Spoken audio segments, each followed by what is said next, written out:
Fight on the way. Late night frog radio. Let's go. Late night frog radio.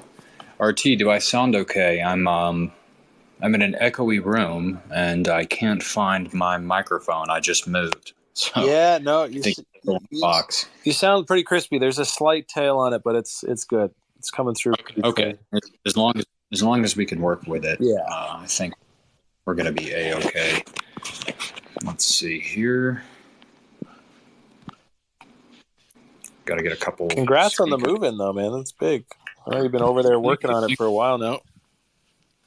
But you know that moving is literally the devil. Yeah, I'm doing it in 2 weeks, but I got a life hack for you guys. For anyone here listening, it's obviously costs a little more, but it's not ridiculous. I mean, it's like half an ETH. It's less than half an ETH. Come on, it's actually like a third of an ETH. Anyways. I found this company, these two women that do like packing and organizing and purging. So usually for like messy offices and that, but I got them coming over for one of my last moves.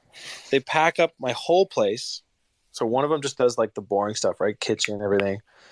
And then one of them comes with me and we like go through all my shit and purge it and pack it and purge it and pack it. So at the end of the day, all my stuff's in boxes at the door. And then the movers come the next day, they move it. And then almost for memes, the first time I said, y'all want to come back and unpack me too? And they did. All told, it was like $1,600 Canadian. Best money I've ever spent. Well, yeah, I told myself a long time ago I was never going to move myself again. Yeah, don't do it. So, yeah, never. But the packing, right? I mean, movers are movers. They're pretty basic. Like, people know that stuff, but never thought to really get packers till I was like 28. I had a back injury. That's why I ended up doing it. And then now I'm like, I'm never, ever lifting a heavy box again. Are you truly self-sovereign though if you can't move all your stuff? What's up? Yeah, say that again, Jeremy. Are you truly a sovereign individual if you can't move all your stuff though? Oh, here we go. Kicking it off with sovereignty. No, I definitely could not move all my stuff. I try to be as minimalist as I can, but I mean, come on, who's packing boxes for such a low ticket price? That's something I will always indulge in now. But. So I'm going to do, just a brief introduction, and to help kind of direct this, I've invited a close friend of mine for a long time, and RTs as well, Brad Mills, up to kind of help direct the flow, co-host, etc. for this episode. We have two really, really special guests today, and that is Preston. Is it Pysh? How do you pronounce that, Preston? Yeah, Pysh. Pysh. So we have Preston Pysh, and then we have Jeremy Rubin. And for everyone listening, and also you guys, thank you so much for being here. We're normally a DeFi focused space and podcast. But with that being said, we did a poll maybe a month ago, 3 weeks ago, something like that, about would everybody be interested in learning about Bitcoin and hearing the Bitcoin perspective from some real Bitcoiners. And the answer was overwhelmingly yes. So here's how this is going to work, and here's what we're going to do. We're going to have, maybe 15, 20 minutes for you guys just to talk about who you are, how you found Bitcoin, to talk about Bitcoin a little bit, just unencumbered. The stage is yours. And then after that, we're going to be opening this up to a moderated Q&A with the audience, and we can keep that going for, the target is normally 45 minutes for one of these episodes, but Brad said that there is a lot to talk about, and especially because, the audience here is mainly a shitcoiner DeFi audience. There might be a lot of questions, for you guys. So we want to accommodate that if you guys have the time to do that. But why don't we take it away? Who wants to start with the intro? Daniel, I just want to say too that I've also invited Jason Williams, and he's probably going to come up at some point. He's a good person to have on this conversation as well. Yeah, thanks. That'll be great. So, Jeremy, Preston, whoever wants to start, we'd love to hear a little bit about who you are and why Bitcoin? Hey, sure. I'll kick it off. So, it's really important that everyone understands that I kind of came into this from an investing standpoint, and probably not a traditional investing standpoint. So, I came with this background of being a hardcore Warren Buffett value investing person, and with that, to figure out the value of businesses, you're performing economic calculation, you're determining what you think the business is worth. And through that process, probably around 2015, I started to realize that the math wasn't making sense, I guess is probably the best way for me to describe it.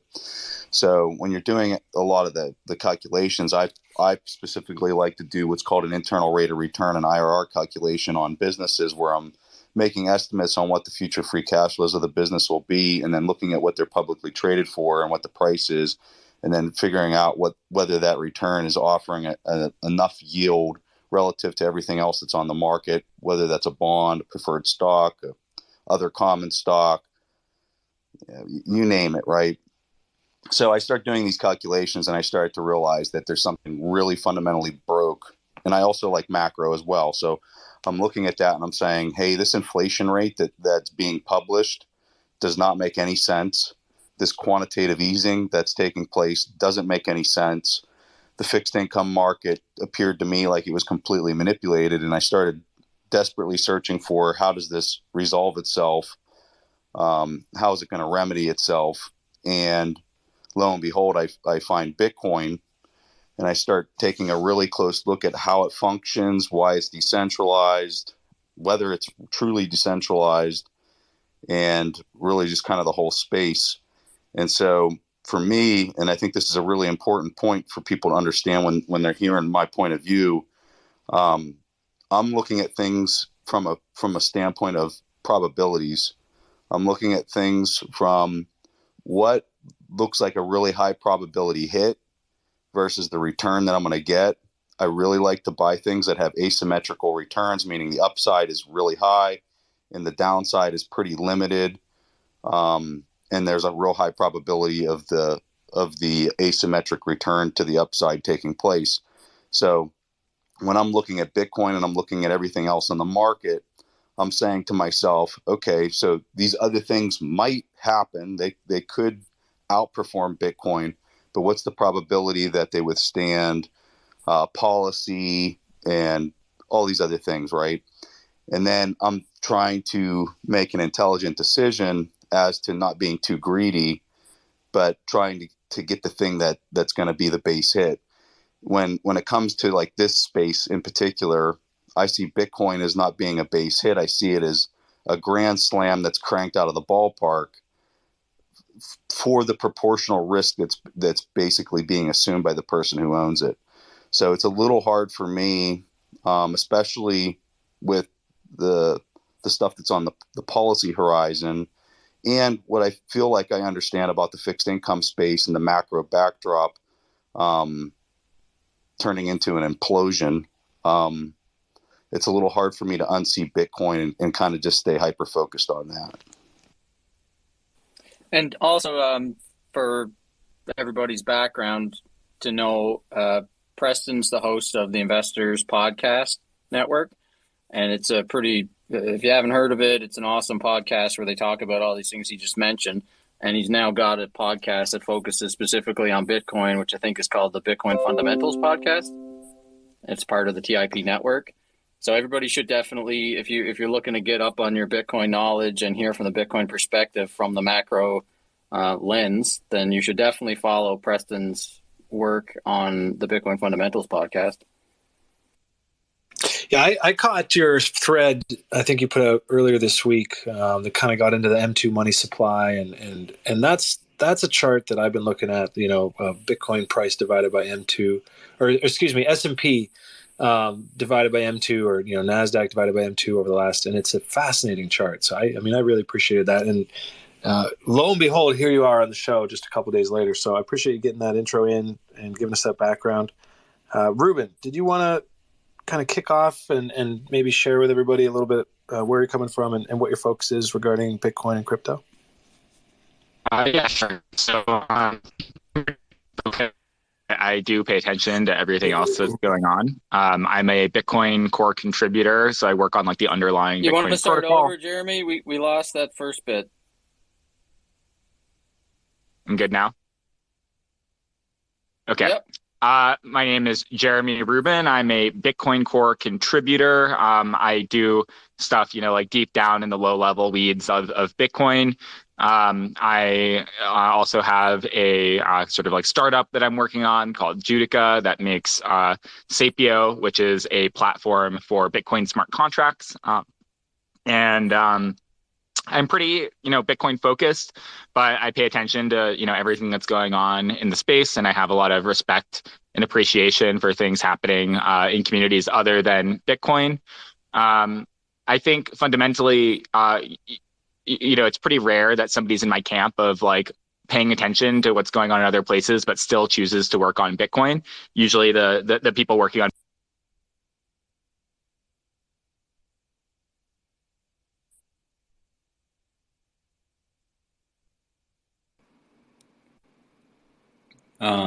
I think yeah, I might have lost him there. Yeah, we might have lost you, Jeremy. Oh yeah, he blipped. So okay, he's got a request in there. We'll get him back in here. And what was his closing line? Oh, it's all good. It happens all the time, man. Yeah, we lost you midway there. I don't have the exact cue. Yeah, I was just saying that, I'm a little bit of a rare breed because usually people who are like Bitcoin focused don't, pay attention to anything else going on. And if you do start paying attention to anything else going on, you kind of fall out on Bitcoin. But I kind of tread, in both. I'm like Blade. I'm the daywalker of, like Bitcoin, Ethereum or whatever. I just watched that movie. It's good if you've not seen it. But like the Blade. Oh yeah. So anyways, one of the things that I like to think about is that Bitcoin is like, and I've got this Advent calendar series, so I'm doing a post every day until Christmas if you want to check that out. One of the metaphors that I pretty commonly use is saying that Bitcoin is like America and Ethereum is like China. And I think that this kind of like underscores a little bit of my philosophy and why I've stuck with Bitcoin, which is that if you want to like look at like capitalism, I think capitalism is like incredibly important. And I'm a big free markets person. I'm not quite an anarcho-capitalist, but like I am very much like free markets are the way the world should work. If you go to China, there's like way more freaking capitalism happening at the low level than there is in America. Like you can go to any street corner and there's like a million little businesses that are like upstarts, and you talk to the people and they've got this like whole grand plan of like how, what one girl that I talked to, she was like running like a cable stall for like, computer cables. And it's like, well, like, what's your plan here? And she's like, well, like right now I own this business, but I'm saving up enough money to put my brother through, like mechanical engineering school. And once he does that, we're going to like start doing our own fabrication. We're going to vertically integrate. And it's like, whoa. Like you're just this girl on the corner, like selling like power cables. And like, you've got this whole business plan of how you're going to become like a multinational corporation. That's awesome. Now, if you go to like San Francisco and you're like trying to open an ice cream shop, it's going to be like $500,000 out the gate to just open an ice cream shop. And then bullshit, you're not even going to be able to open it because somebody like called in a discretionary review. So like in China, there's just like all this capitalism just kind of like bustling at the bottom layers. In America, it's like kind of dead. And then you get to the higher order and like you've got some like really big successful company.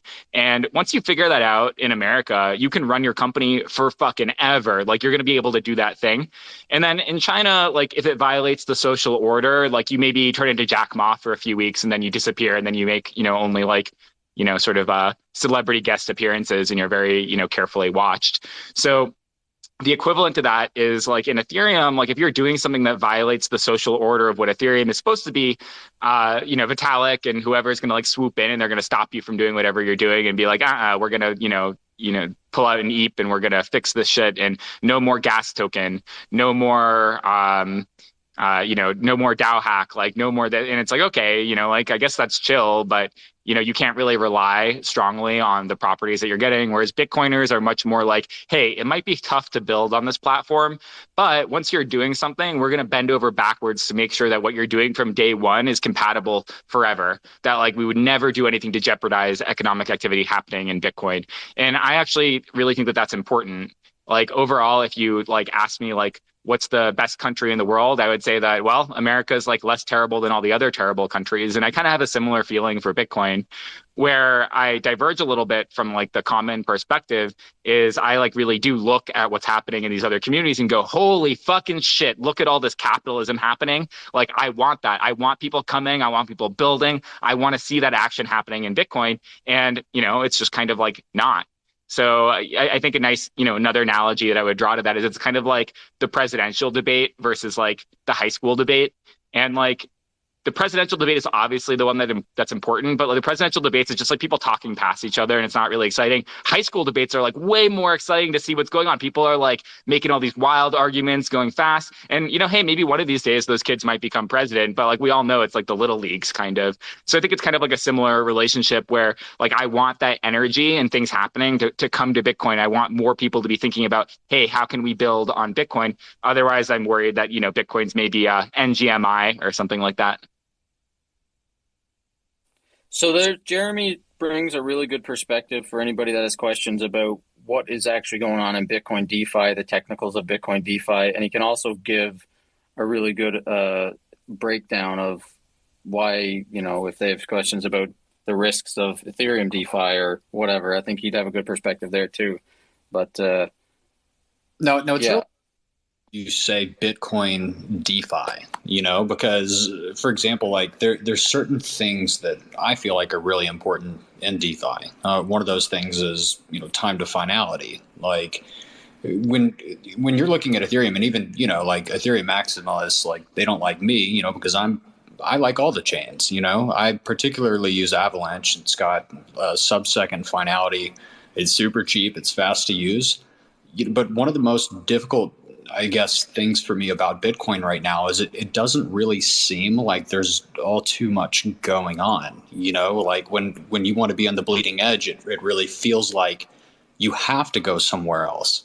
What are some of the things that are going on with Bitcoin right now to where, like Bitcoin DeFi can even be possible, with the time to finality, with the block times. How would an AMM, for example, on Bitcoin base layer work? So that's actually a great question, and I think it's a little bit nuanced. So I'm going to like break it down a little bit more because I think that might have gone over some folks' heads. Although I'm sure you're all competent, but it was like very nuanced, I thought, which is that like because Ethereum blocks are happening, like every like 20 seconds or something like that. 10, 20 seconds, your clearing time is pretty fast. So like if prices on like actual exchanges are moving around, like within 10 to 20 seconds is still probably like pretty competitive. I mean, you're not HFTing it, but like, hey, maybe it's reasonable. But if Bitcoin blocks are like 10 minutes apart, you can actually have like tons and tons of slippage in the pricing on exchanges versus, in the AMM on Bitcoin. That's actually a point I haven't really considered much before. I have some other things I can say about DeFi on things that I have considered, and like they are definitely like points in favor of what's happening in Ethereum. But what I would say about it is that one of the main value cells of DeFi in general on Ethereum or on Bitcoin is that the infrastructure does not go down. And so it might not matter, like let's say that there's like a crazy price swing. Being able to guarantee that you will get order flow, that you will be able to make a trade on a decentralized system is a better guarantee than like Robinhood or like Coinbase just like shutting things down when the prices go out and they can't like fill their orders. So the sort of unstoppable filling of orders is something that's really central to DeFi, less so the latency in pricing, if that makes sense. That's a really interesting point. I've heard and I've talked to Brad before about, DeFi, Bitcoin, how it can, taproot loosely, trying to wrap my head around that and some ideas around building with it. Never occurred to me though, as a trader, which is my kind of base existence in crypto, is that, that 10-minute finality. I mean, is it the case that, like, I guess my next thought is like, how do you guys feel about wrapped Bitcoin? Is it the case that, these yield opportunities, these other things you could build around Bitcoin are best built on blockchains that are designed from the ground up for that kind of building, and then kind of leaving the value transfer to Bitcoin? And like, where do you guys fall in that sense? I mean, as a trader, that 10-minute delay on an execution, I was like, wow, that's kind of a non-starter. I didn't even think of that, to be honest. I live in wrapped Bitcoin. I would say I would want to throw this to Preston, because Preston's had a couple of people come on his podcast and talk about the idea of like DeFi and Lightning Network and DeFi and other layers of Bitcoin. But I would just say that the way that DeFi is going to end up being on Bitcoin or using Bitcoin native or Bitcoin second layers or side chains is not the way that Bitcoin or that DeFi looks on Ethereum or Avalanche or Solana. I just think that it's going to scale out more like less in and out yield farming, things like that. It's going to be more like the fundamentally valuable activities that happen on Ethereum, like the borrowing and lending markets, where you have like an actual rate. It's more like a real business. Somebody wants to borrow my Bitcoin and they'll pay me a fee, and then they'll go and maybe do some things with it, trade it or open Lightning channels or whatever, and I'll get a fee for that. So it's not going to be the same type of DeFi that you'd think that is going to come on Bitcoin. But Preston, so like more suited to what the blockchain can handle. And to preface this too, I'm realizing now as we talk that I am so many light years behind on like what is Lightning Network at this point. I remember Lightning Network from 2018, talk of it, but so I'd love to hear from you. What do you got, Preston? So I first got to preface this with, I'm not a short-term trader. And so like the whole 10-minute thing, like it just doesn't really even apply to me as an investor. Like I log into an exchange and I'm sometimes setting a limit order of where I'm looking to employ cash flow. I might sit on my cash flow for a month or 2 months before I actually put it into the market, as I'm waiting for a kind of a price point that I think if it's trending in a certain direction. So, I mean, I get the price that I want, and it's not something that I'm just like in and out, like a lot of people kind of in this space. With respect to Lightning kind of addressing the speed that you guys are talking about, I think that it is going to probably address that, because I mean, like I've got a full node. I got I've got channels opened up. I got a ton of, in my opinion, enough capacity to go out and buy anything that I want on that through that node. And so my understanding is that a lot of the exchanges are standing up their own Lightning node, and they're going to be able to have customers put, they're going to be able to transact and use the Lightning channels in order to put Bitcoin straight onto the exchanges immediately. And so like your clearing as far as trading, as long as it's Lightning Bitcoin, it's going to happen near instantaneous. So I think the concern is going to be just the capacity of those nodes and the channels with the customers as to how much they want to be able to put on there. But I would imagine, if you open a 1 Bitcoin or 5 Bitcoin or 10 Bitcoin channel with the exchange, and you want to send it to the exchange to trade that instantaneously, I mean, I just don't see that being much of an issue moving forward long term. Yeah, I mean that's still not really like DeFi if you're just going from like a central exchange and doing a channel. It really does need to be like where there's no custodial aspect for it to be like real, DeFi. Usually what the way that I describe it, and if you're looking for like more content on this, I did a panel with Ben the Carmen and Jimmy Song at the Atlanta conference. So you can, I can retweet that or something in a minute or two. But what I usually, tell people is that Bitcoin doesn't have like DeFi. It has peer-to-peer finance.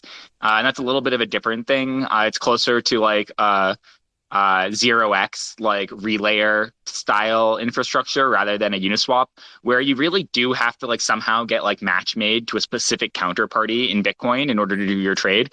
And even when you have things like Lightning, you need to like find some kind of route of people who have the relevant tokens to like make a trade with. So whereas, and I think that this is one of the things that's really like a bit of the magic of how DeFi works, is it's all about how liquidity aggregates. And Uniswap, I actually think Uniswap v2 is really good, and Uniswap v3 I think is bad.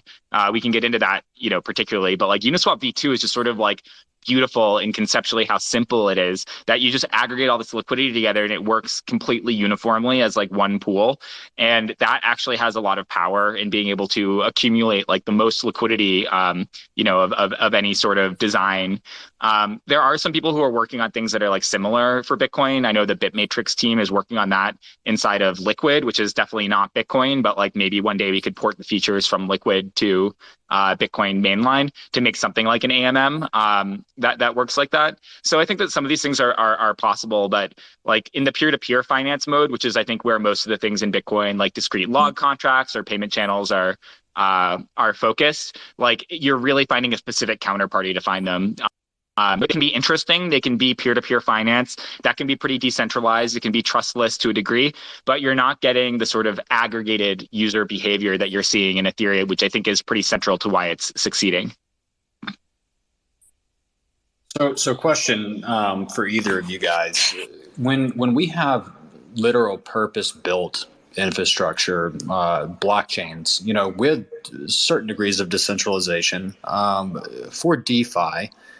Bitcoin is great at, what it does already. It's depending, choose your narrative. Like maybe it's an inflation hedge, maybe it's the hardest money on the planet. I've heard that a lot, but why do Bitcoin so, adamant on doing things on Bitcoin that Bitcoin really wasn't designed to do, when Bitcoin is already great as it is? As you said, there aren't like these changes happening. I can buy Bitcoin and I know that the rules aren't going to change, and I know that there's not going to be any like punches thrown at me out of nowhere. So why in the world do so many Bitcoiners seem so insistent on not just saying like, okay, like Avalanche is freaking awesome for DeFi.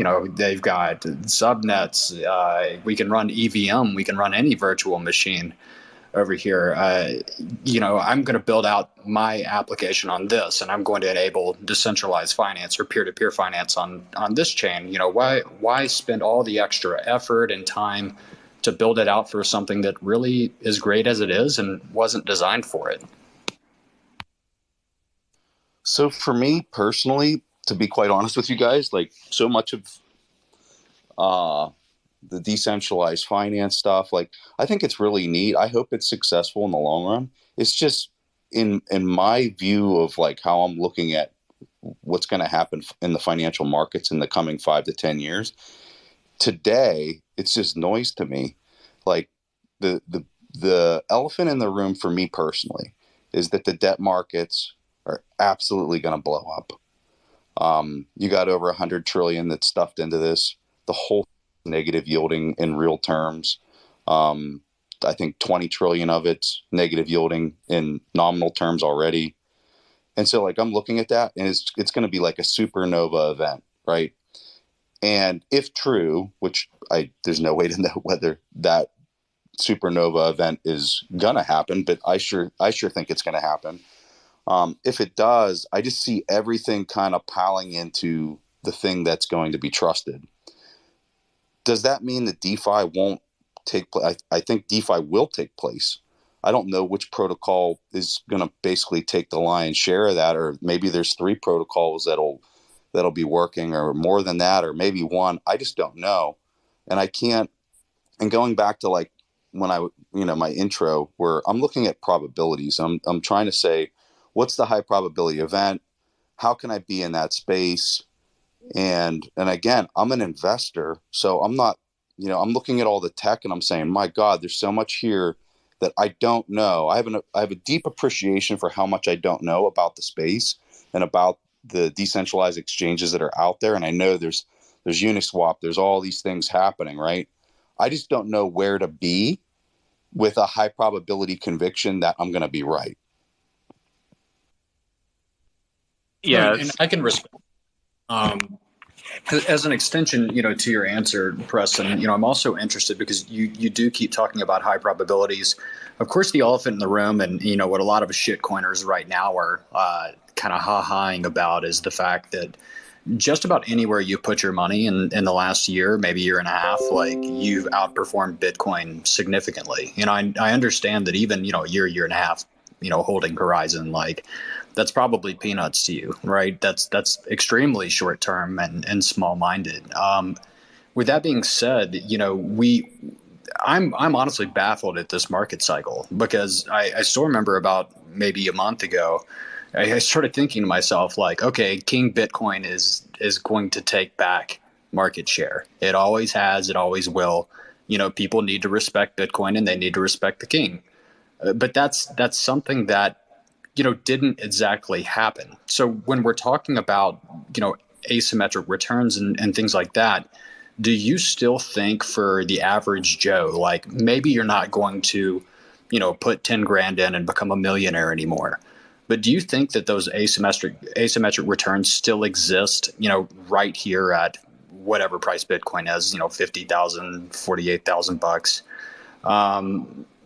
from this very moment, and what does the future look like? Are you one of these like hyper Bitcoinization guys or Bitcoinization guys that like think that in the future like money is going to be Bitcoin, or is this more of like a bet against, as you said, the debt markets blowing up and you being the only place where people know the rules and know things aren't going to change?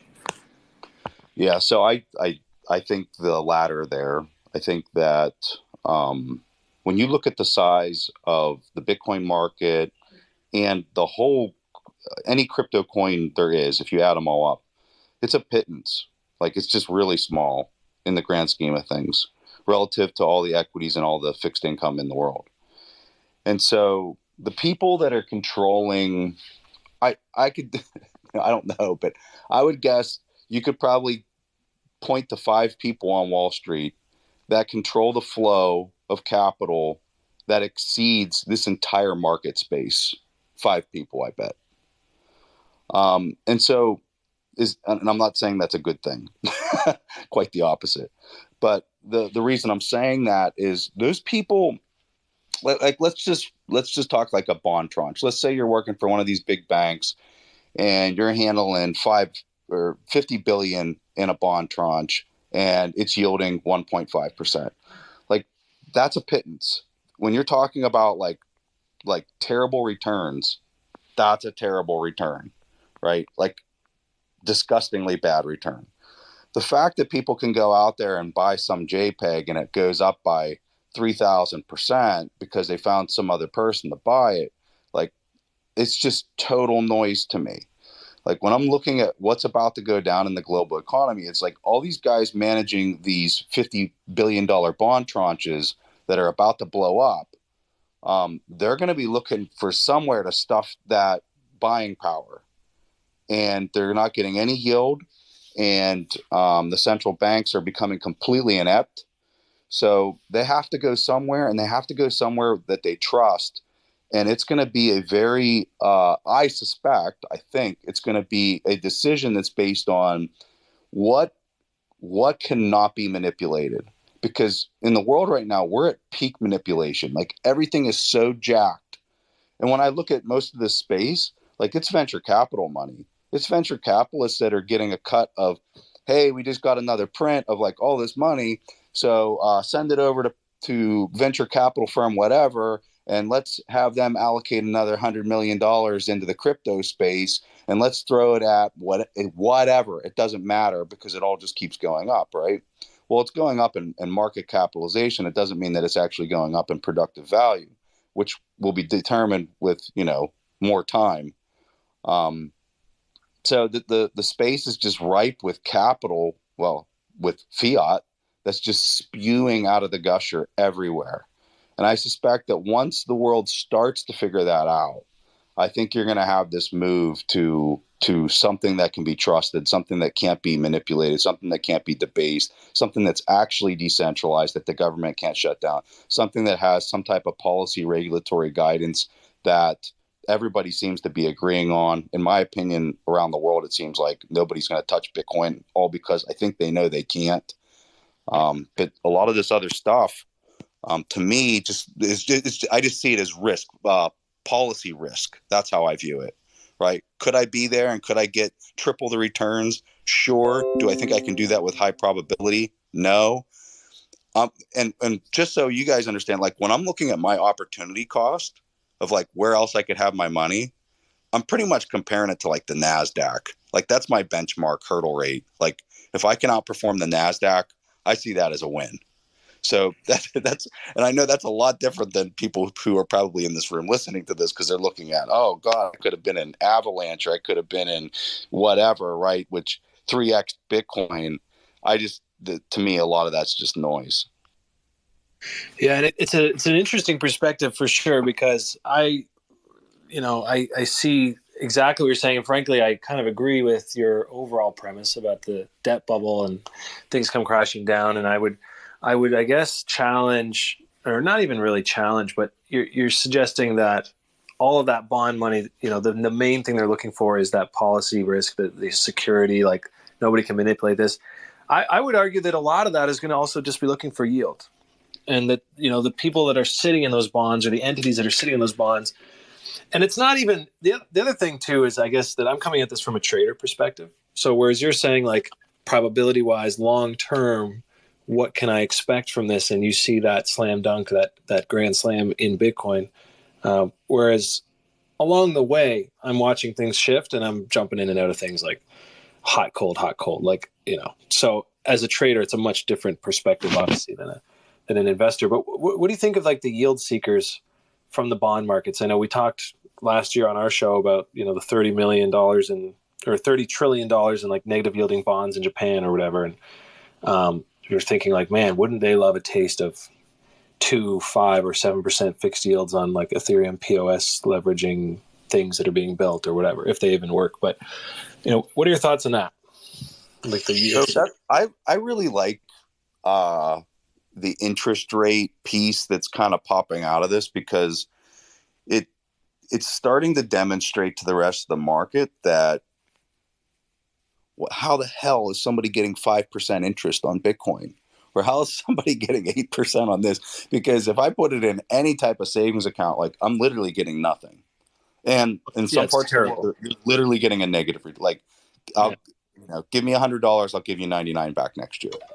So, like, what a deal. And they're buying those bonds. That's the crazy thing. They're buying billions of dollars of them because they're saying, I'll take that 1% return, like negative, because it's better than what I might else get. And it just shows you how in bed the Treasury and the central bank is for each country, because that's the only way something like that can happen.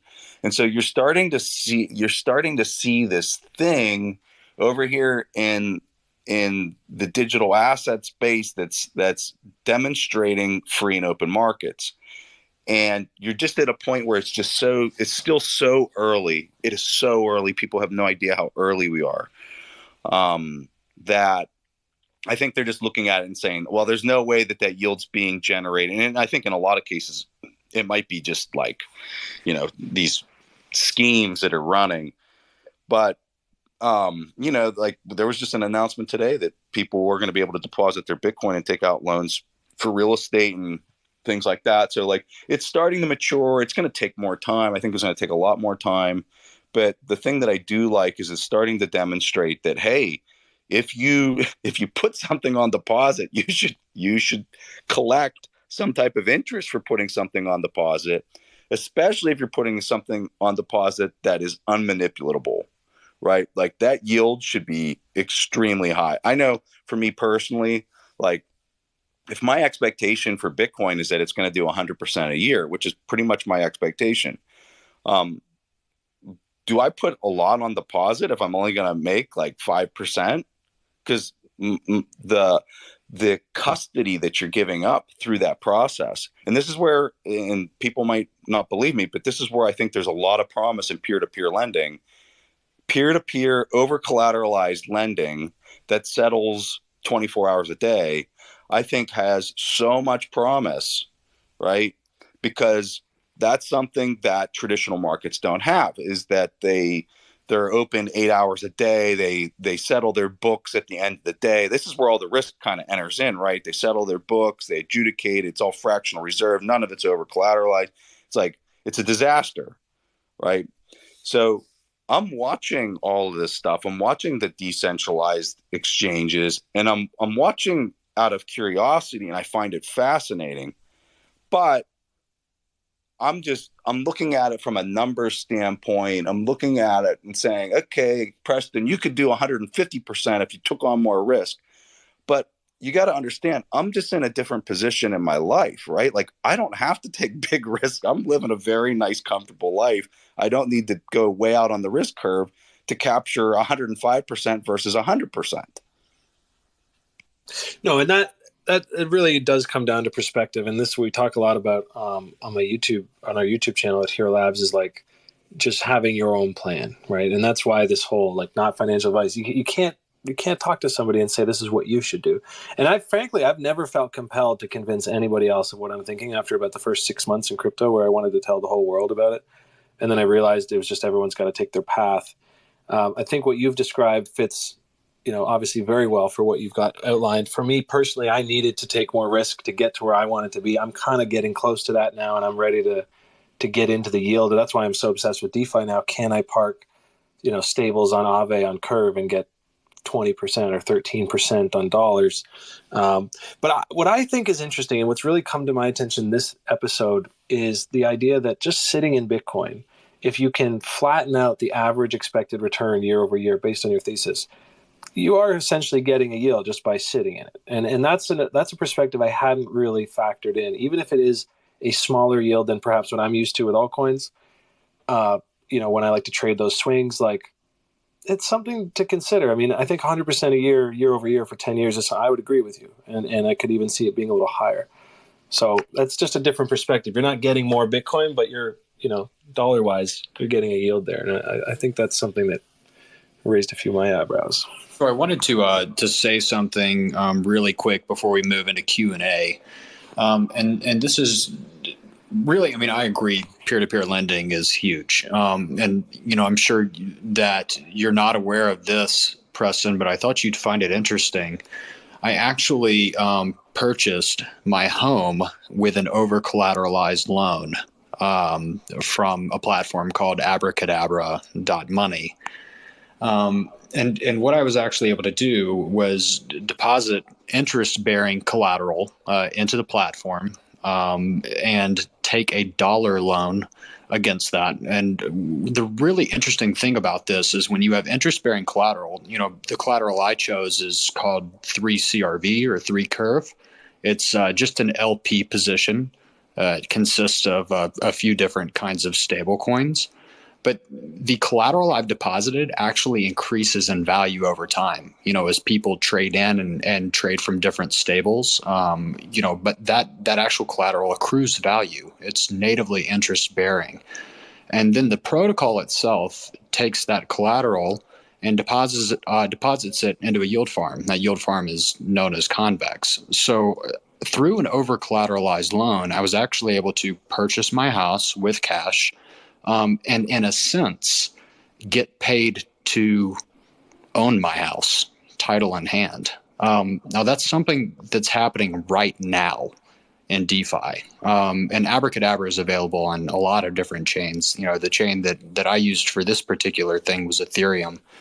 But before we move into the Q&A section, I did want to give both of you guys an opportunity, if you wanted to just say any kind of final thoughts about anything you want to talk about, Bitcoin, whatever. Yeah, I'm going to jump in and go first before Spaces crashes on me again.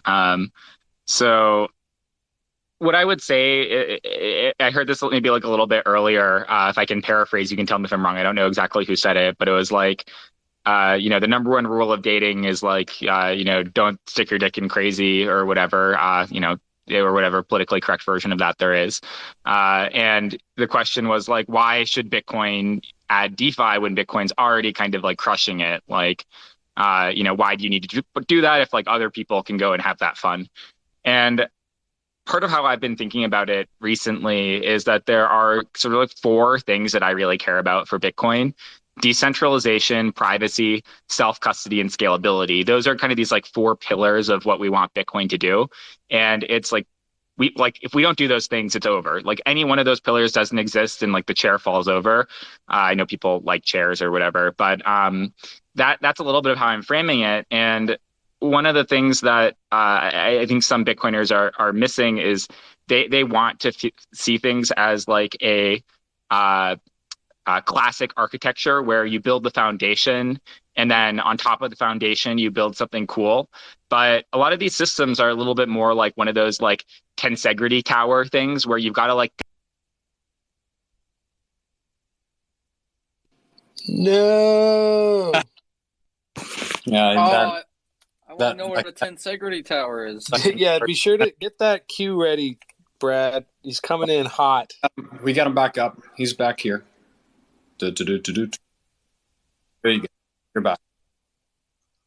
Tensegrity tower, yeah. Where you got to get all the pieces in place and then you like pull the cable and everything sticks. I actually think that smart contracts are sort of like one of these critical pieces to the system to actually ensure that we get all those properties. The most cogent example I can give you from Ethereum is like rollups, zero knowledge rollups in particular as the scalability solution. Like that's really clever stuff that is actually going to help Ethereum be able to scale. And DeFi, I kind of view it as just like something that you can't prevent. Like as soon as you have enough primitives to build the contracts you need to do these other four things, like people are just going to build DeFi stuff. Like you can't really stop people doing it. And it actually turns out because of that relationship, if you build things that are good for DeFi on your platform, it actually helps with everything else. And one of the reasons for that is that people are willing to pay a lot of money to do the DeFi transactions. That fee subsidizes all the other activity you're doing on the chain because people are willing to pay for placement of those transactions. So that's something that, I just think that there's like this fundamental relationship between having DeFi and actually making the full system work. And that's why, one of the reasons why I care about it. I honestly, I think for most of the DeFi stuff, like, you're building these, towers of cards on top of like a steaming pile of shit. And like the tower of cards might be fine, but like most of the tokens that are trading there, it's just like pure crap and garbage that nobody really wants. The activity on top is interesting. Like that's something cool happening, but like until maybe like the NFT stuff really started taking off, I love art. So like if you like art, you might actually, understand that it's really just about like what the artists are putting out in the world, less so owning a physical artifact. But like, that's like, okay, like I could see myself wanting to own that kind of thing. But like, all these like random, like perpetual motion machine tokens, I'm like, okay, I don't really give a shit about that. And putting them into a basket of like, like Curve, I think is like a good idea, but it's also an awful idea because you're taking basically every stable coin and then geometrically, multiplying the risk together and holding that position. Because as soon as any one of those fails, like somebody's going to just like dump you with like the worst stable coin version of that to be holding. So like you're taking on, the magnified risk of all that. So like there are a lot of things that like, because the underlying things kind of suck, like I don't think you want them, but like the things that are being built on top, I think are quite interesting, if that makes sense. Yeah, it does. Thank you. So guys, we're going to move into the Q&A really quick. This is how it works. And I just wanted to remind everybody, especially, because I'm sure most of my following is shitcoiners and, people like that. Like we're really, really, really lucky to have these guys today. So please be respectful of them and their time. You don't have to agree with them, but just don't come up here to show your ass. This will be moderated. I will remove you from the stage. Another thing is this is being recorded. So you asking to speak and you coming up here, there's no video, there's no association of your voice with your online persona, but your voice will be recorded. So when you come up here, that is your consent to, be recorded. If you don't want to be recorded, apologies. That's just the way we do things. So other people can listen later. But we're going to open this up to Q&A. Request to speak. We're going to do one person at a time. And I would ask that you direct your question to somebody or anybody but please make that clear. One question. And then when you receive an answer to that, as much as we'd love to get in this like back and forth discussion type thing, there's a lot of people that are going to, want to have questions and stuff. So please just say, hey, thank you for your answer. Thanks for your time. And we'll remove you from the speaker role at that point. But anyway, guys, let's rock and roll. Start requesting to speak if you do have questions, and we'll start inviting you up here. Thanks.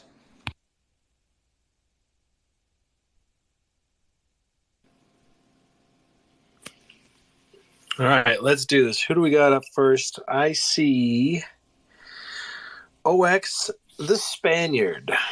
You're up first once you load in here. And my question is, do you think Ethereum's going to be able to... Oh, that's Craig. Hey, what's up, guys? You're welcome to ask a question first, too. Come on in, Craig. All right. Yeah, my question, do you think Ethereum will be able to move like flawlessly to the proof of stake? Do you think there's going to be any issues with that transition? It's a huge disaster. I think it basically like wrecks the game theory of like a lot of things being built on top of Ethereum, because there's just like this huge, like the amount of money in ETH versus like things that are running on top of ETH is gonna, ETH is gonna shrink, and then consensus will get destabilized. I wrote a TechCrunch piece about this that's kind of a little bit famous in the ETH community, but I think my feelings from that are still, basically the same. Could you tweet that at me tonight, or just DM me? I'd love to read that, and I could tweet it out for anyone who'd like to read that. Maybe. Anytime it gets tweeted, I get like a ton of harassers, so I'll send it to you. Maybe just DM. I guess it was heavy. Now I definitely want to read it. All right, the Spaniard, thank you for being patient. You're up next. Hi, this is a question for Preston. Preston, you spoke about bond tranches. Now, do medium-term notes sit along the same sideline as bond tranches with, the performance? Like, do you see the Bitcoin market also populating and migrating to this part of the financial sector? And also, tacking onto that, how do you see banks sort of adopting the Bitcoin position of providing services to the customers in terms of custodial services for lending? Yeah, so there's major issues with them being able to participate in Bitcoin. The workaround, most people are familiar with the Michael Saylor, and this is specifically for corporate debt, which most of the debt out there is, government issued debt. So as far as corporate debt, you have to make it have some type of convertibility to it so that you can be oversubscribed, like Michael Saylor was oversubscribed by putting it on your balance sheet. Now, he was a unique situation where he had a really clean balance sheet, hardly had no debt when he first started implementing this, and was a profitable company.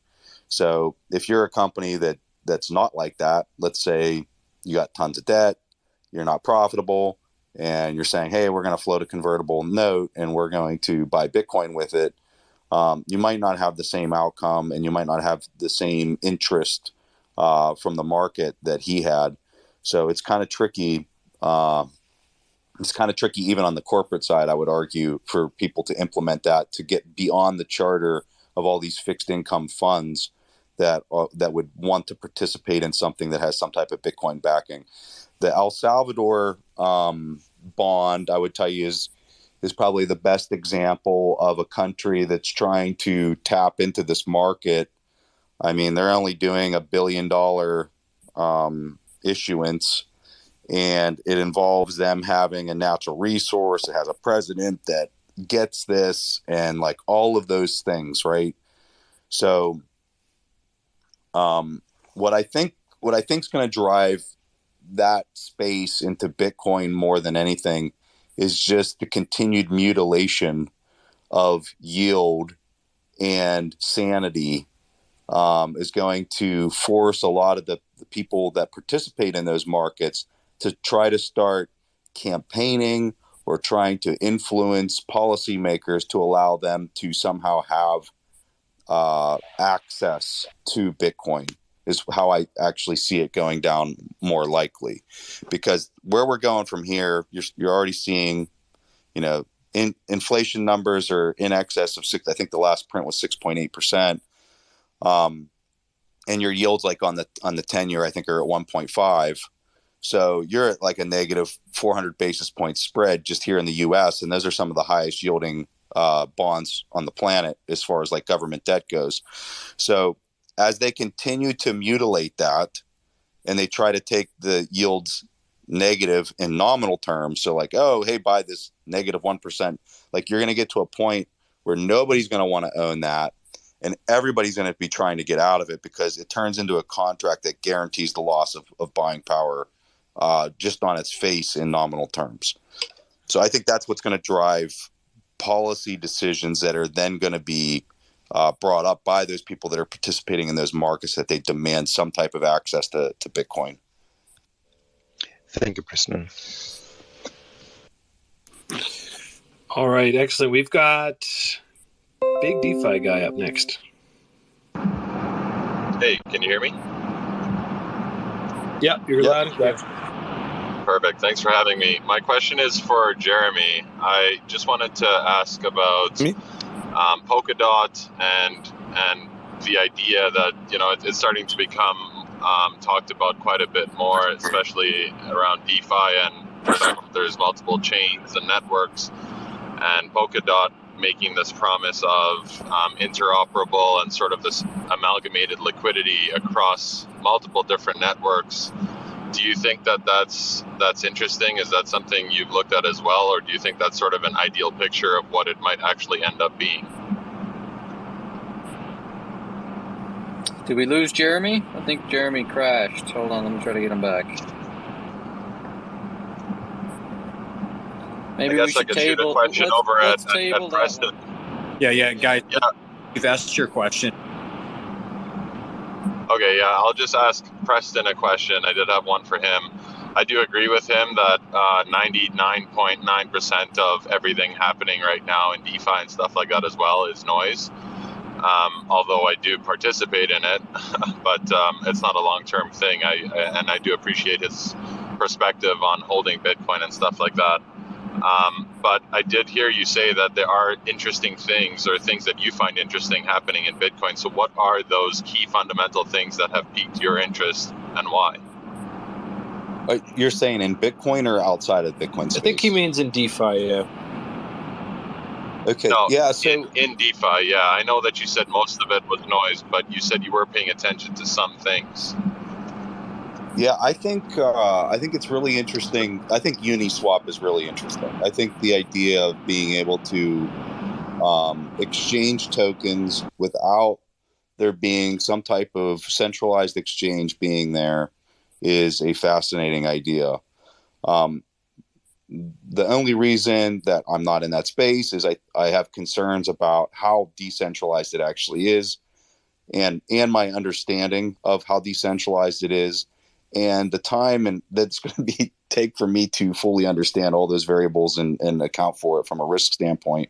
And then the second part would be the policy that I had mentioned earlier. I don't have an inkling as to what that policy is going to look like moving forward, or how it might be regulated. And so for me, it's just it's an easy thing to pass when my opportunity cost is owning Bitcoin, which I think is going to go up 100% a year. And but I'm going to continue to watch the space, right? Like I'm definitely not going to ignore the space. I'm just sitting back and seeing what happens, and then 5 years from now, maybe there's better guidance. Maybe some of these protocols have demonstrated that they are decentralized against attacks or whatever, and maybe it would warrant a second look. But I don't rule anything out, man. I'm just watching, and I'm just trying to put my money into things that I think are high probability wins. I actually did hear the question. I can answer the earlier one.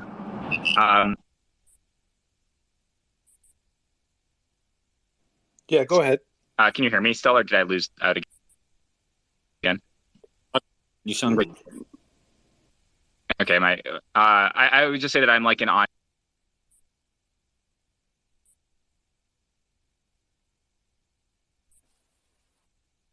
No. Okay, Okay, you know what? Fuck it. I'm gone. Yeah. Right. Appreciate you, brother. And I feel your pain as the guy who rugs the stream that we're on once a week. Usually, I know how it goes. Copal knows what I'm talking about. Damn it. All right. Gutter, you are up. Gutter Hux, come on in. Thanks, guys. Preston, long-time listener, first-time speaker. Appreciate what we've been doing for years, man. 2 questions. Question 1, outside of Bitcoin, if you had to invest in one asset over the next 5 years, what would it be and why? And then 2, equities are at all-time high and Bitcoin's down, I forget, 20%. Again, Bitcoin maximals here. Forget the PFP. But why do you think Bitcoin's been a risk off relative to, like, I guess, equities? And maybe I'm thinking about that wrong, but, you know, equities all-time high, Bitcoin down 20%. What, maybe short time frame, or just address those 2 questions? I really appreciate it, man. Thanks for everything you do. And Fold, see you in the audience. Love to work for you. Hit me up. Hey, shoot your shot, man. I like that last part. To answer your second question, I have no idea. I wish I knew, because to be honest with you, when the price was running up into the high 60s, I was actually sitting there saying, oh boy, this thing is about to explode up.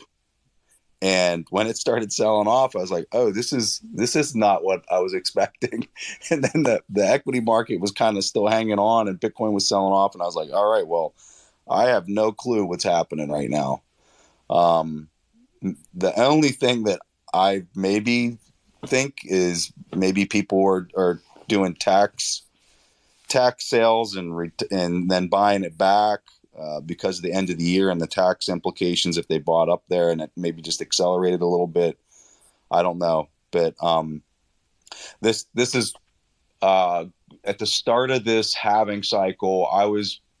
I suspected that we were going to have a run up that was going to look a whole lot like the last cycle. And it sure looked like that early on. And now it's looking like this thing's just going to extend itself out a lot longer than I know I was ever anticipating. So it's really taken me by surprise.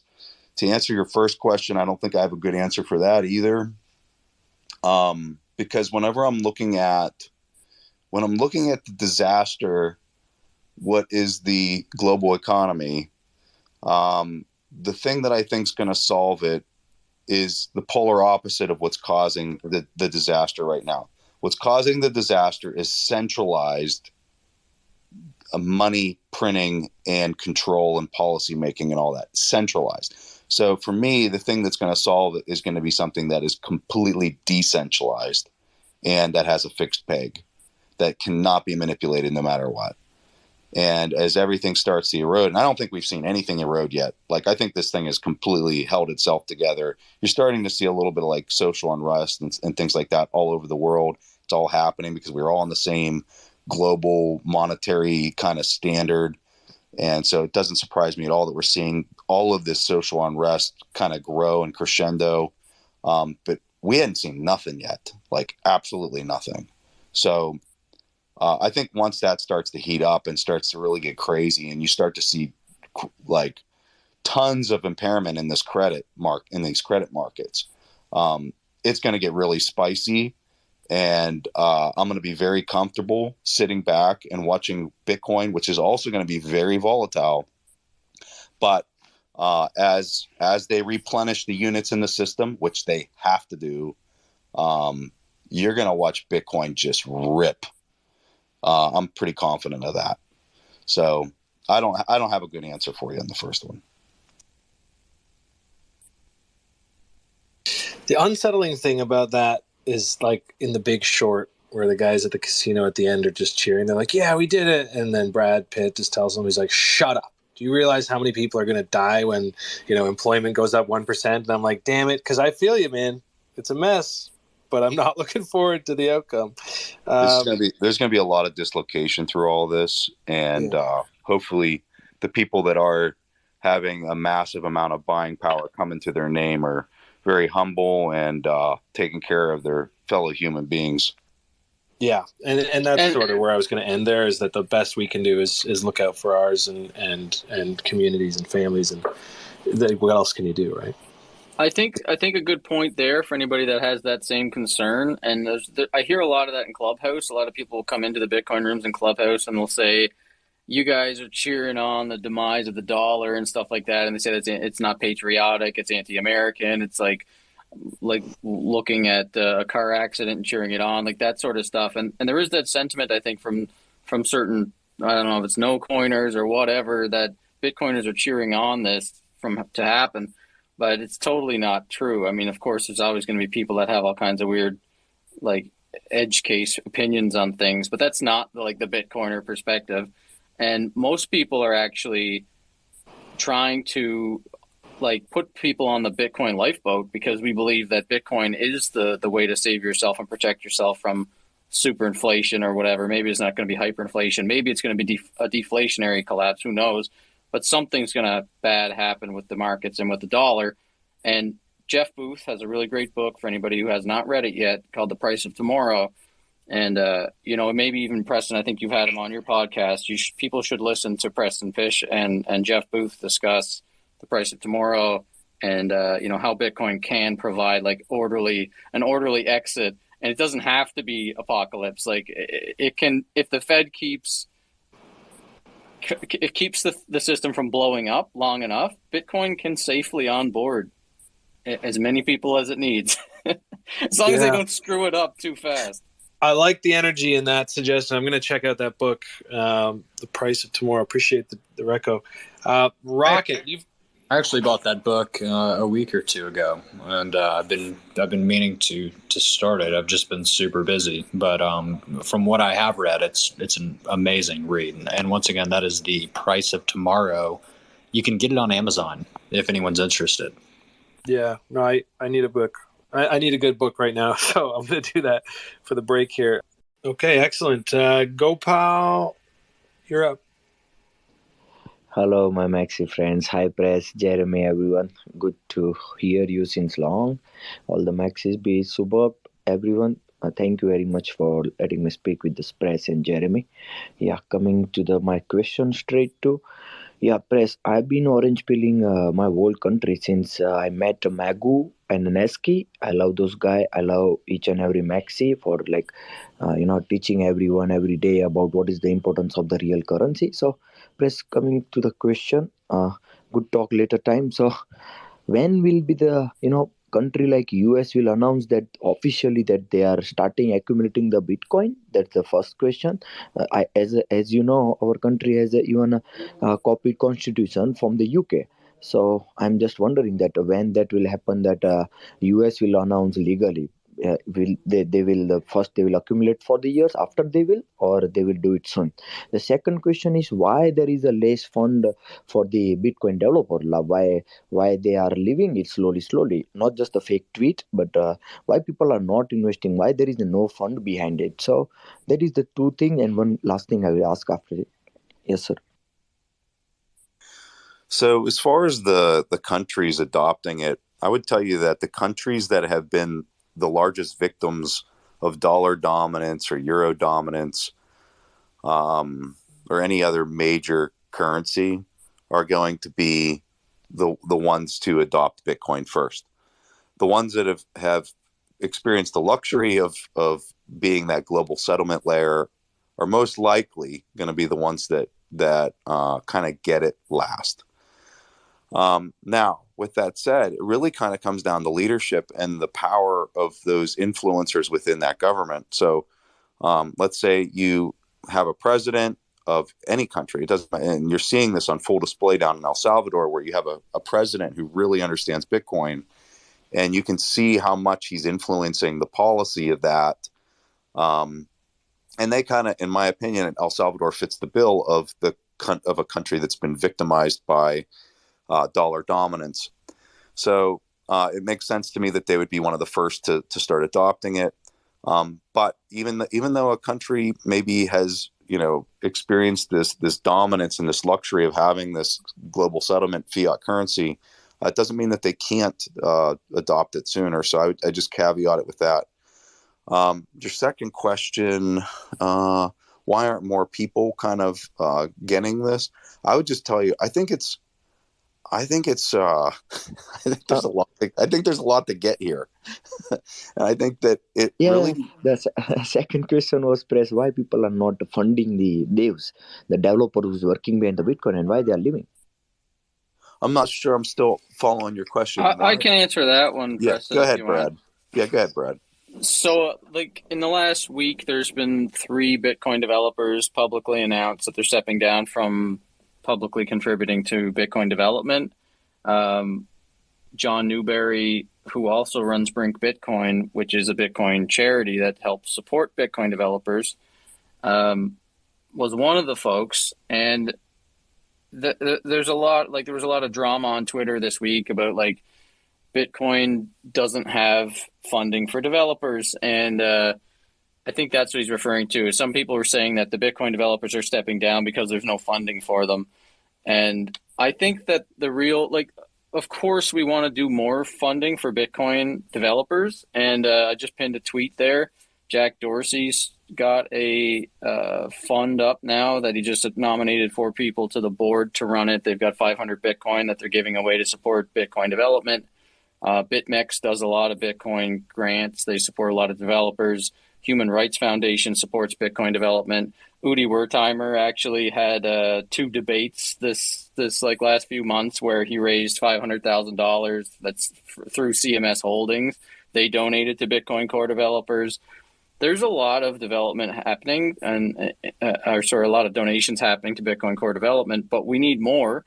And I pay my Bitcoin tithing. I literally think that everybody that's made money this year should consider taking a small little bit of their money that profits from any kind of gains in crypto and donate to support Bitcoin development, because Bitcoin's gravity affects everything. And we want to see more money come in to Bitcoin developers and Bitcoin open source development, whether you're in crypto or whether you're in Bitcoin. If you can't afford it, no problem. But if you can't afford it, consider paying your Bitcoin tithing. And if you feel inspired to do it, it's a tax write-off. You can DM me and I'll direct you to the places you can do it. You could send your money and get a tax write-off. But the other thing is that Craig Wright and those guys are suing the core developers. And that's one of the other major pressures that Bitcoin developers are facing that Ethereum developers and other developers are not facing. They don't have some psychopath that's out there suing them. And that is a real significant threat. He's bogging people down in the courts. Peter McCormick's been bogged down for almost 2 years now. I think it's $500,000 in fees, court fees now, trying to battle Craig Wright. This is a real serious problem.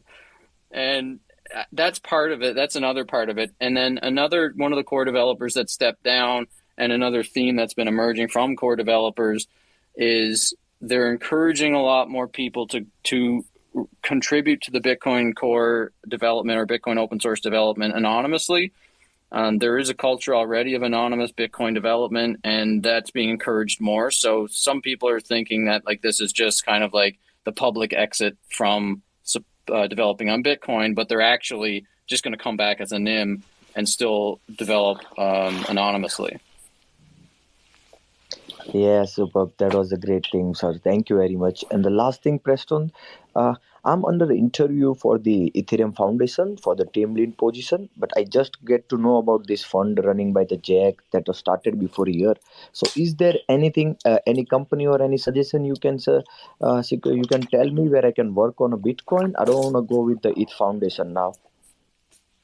Yeah, I'm sorry. I don't have anything for you on that. Bitcoiner Jobs. That's a great site. Yeah, that's probably the best site. Thanks, Brad. Yeah. Oh, yeah, Press. Thank you very much, guys. Thank you. We'll step down. Thank you. It's bitcoinerjobs.co if you want to work in Bitcoin. There's lots of jobs available. All right. Seraphim777, you're up. Or are you? All right. We're going to go on to Tazos.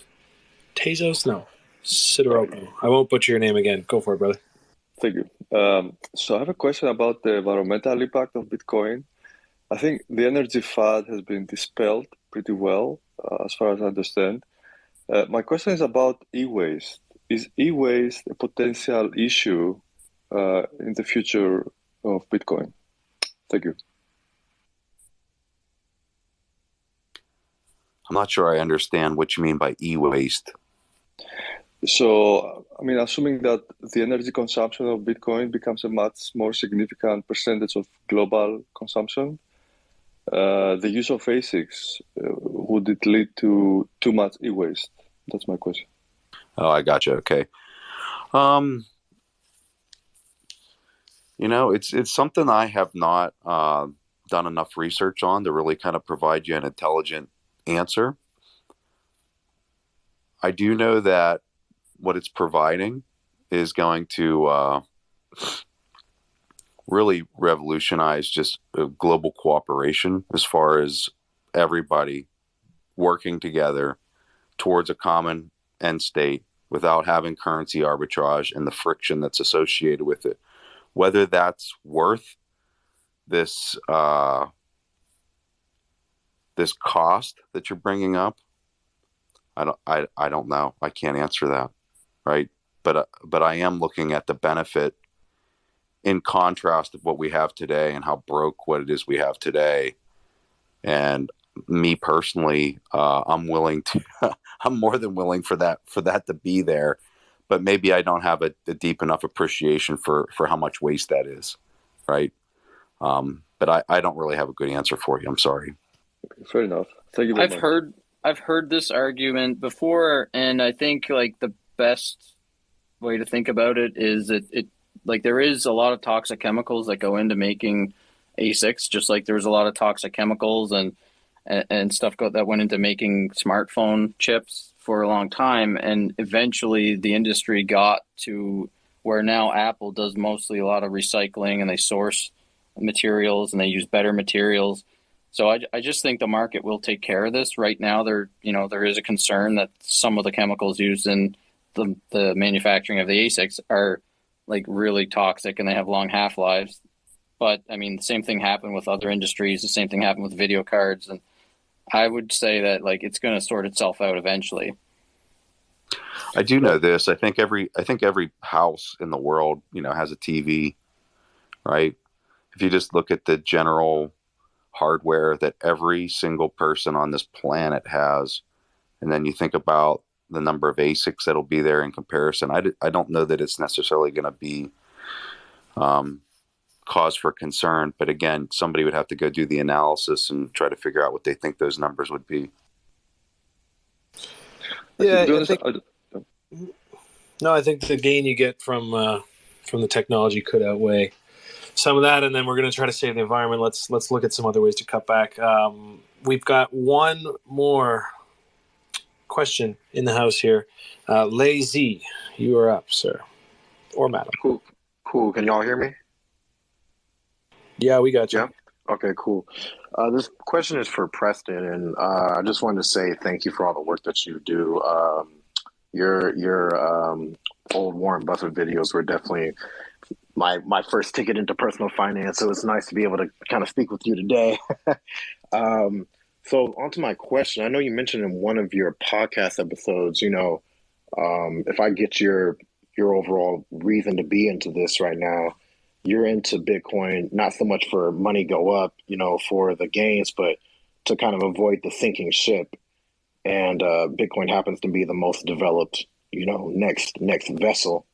I was just wondering, what kind of, I guess macro inflection points you're kind of looking for that are kind of like that last blow to the current financial system that we're in. I heard some people, I think it was Breedlove, that talked about, the production output of each country not even being able to service the interest payments, or what are some, I guess my overall question, what are some overall macro inflection points you're looking for to be able to go back to, doing your discounted cash flow models on businesses and stepping away from all this insanity and developing? Yeah, I think it's really far off before I'm doing that again. But I think the next big signpost in the macro economy that's going to really kind of take hold is yield curve control. So we're going to have another big giant credit event that's going to happen. It has to happen just with a fractional reserve system. So when that happens, they're going to step in. They're going to push everything, even the 30-year yields, or I'm sorry, the bonds that have 30-year duration. They're going to push those yields even down to zero, and they're going to have to try to peg. They're going to have to try to peg these yields at numbers that are just stupid, right? Like maybe the 30 years pegged at 30 basis points, and 20 years at 20 basis points, at 10 years at 10 basis points, right?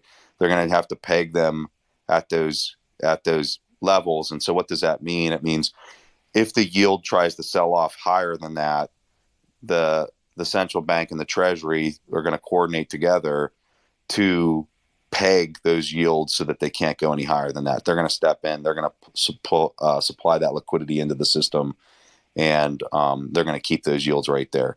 So when that starts to take place, I think you're really going to start to have trust really break down in the marketplace. Something that I also think that you're seeing right now is you're seeing supply chains break. I think you might be seeing supply chains break because the cost of capital is getting so broke that businesses around the world just can't really perform economic calculation with any type of certainty or any type of probability that assures that they can remain profitable. And so I guess my thesis is, as we push to the next step, which is going to be yield curve control of really low yields all around the world, maybe even negative in some nation states in nominal terms, I think you're going to continue to have these supply chain impacts, which is then going to produce the inflation, right, that we haven't seen up until right around the last, 8 months. I think that that's going to hang around, and I think that that's going to start getting worse. And as that gets worse and gets more dislocated, and you see inflation numbers because supply chains are broke, because central banks can't print supply chains, you're going to see this dichotomy of CPI gauges completely, just utterly, disgustingly dislocated from where they're pegging yields at nothing percent. And the longer that they hold them there, and I don't think it's going to take more than a year to 3 years of them holding it there, that it's going to wreak so much havoc in the market that people are going to be clinging to anything that resembles sound money. Thank you for that. So just control, not just of like the 1 month, 2 month, but 30 years down the road, to the point where people are not even able to have any kind of trust in the system anymore. Yeah, because I mean, your durations, they did Operation Twist. I think it was in like the 2013 timeframe, where they actually stepped out into the longer duration of the curve, of the bond yield curve, and they were manipulating it, but it didn't last long. Like even right now, anything that's more duration than the overnight rate, the federal funds rate, it's free, and it's a free, quote unquote, free market supposedly. But where they're going next is they're going to start controlling the entire yield curve. And when they do that, it's going to just wreak havoc on all price signals and economic calculation. Scary stuff to think, but thank you for that. All right, guys, and that is our last question. Now, before we do go, I've got a special request from Jeremy Rubin, who was with us earlier, and he would really, really like to know if anyone in the audience would be interested in buying his underwear. Look, don't ask me. Don't ask me why. I'm sure if you were interested in that, you could reach out to him and request it. Sweaty, soiled. I don't know what you weirdos are into. I hear he has a non-fungible taint. I was like, that's got to be like a jab at NFTs. Fucking Rubin, get him, like, bro, we want to have you back. Oh, you were an absolute sicko, Brad. Okay, well, on that... He said he was into privacy. Yeah, my goodness. Oh, my God. Preston and Jeremy as well. Guys, thank you so much for coming today. It was really interesting. refreshing to hear your perspectives. Definitely some things to think about here. And for anyone listening and anyone that wasn't able to catch the full discussion, I think this is one of our best episodes. I really, really enjoyed it. We are aiming to have this up on our YouTube by tomorrow, so keep your eye out on that Frog Radio Twitter account. Preston, man, you got anything else you want to say before you jet out of here? No, I just appreciate everyone's awesome questions. I appreciate you guys bringing me onto your platform, and it was a lot of fun. Likewise, brother. Thank you for coming, and I learned a lot today, and I realized that I need to pick up that book, The Price of Tomorrow, and maybe reconnect with my roots, because I did get into this through an Andreas Antonopoulos, speech or video back in the day. Actually, it was a Joe Rogan interview, and maybe I need to get a little more Bitcoin in my portfolio. We'll see, but it's been an interesting conversation nonetheless, and respectful throughout. So appreciate it, guys. I would also like to just say, guys, I'd love to do this more with bridging conversations between DeFi, crypto, and Bitcoiners, because we've got some good information to share back and forth with each other, and it's great to see real time talk rather than oh, you're a shitcoin, oh, you're a maxi. I'm just not going to listen to anything you say. And if anybody did get encouraged by what Preston was saying, his podcast is amazing. You guys should go down the rabbit hole of his podcast. It's awesome. Yeah, everybody go check out Preston's podcast. And guys, thanks for being here. Until next time, adios. Take care, everybody. Thanks, guys.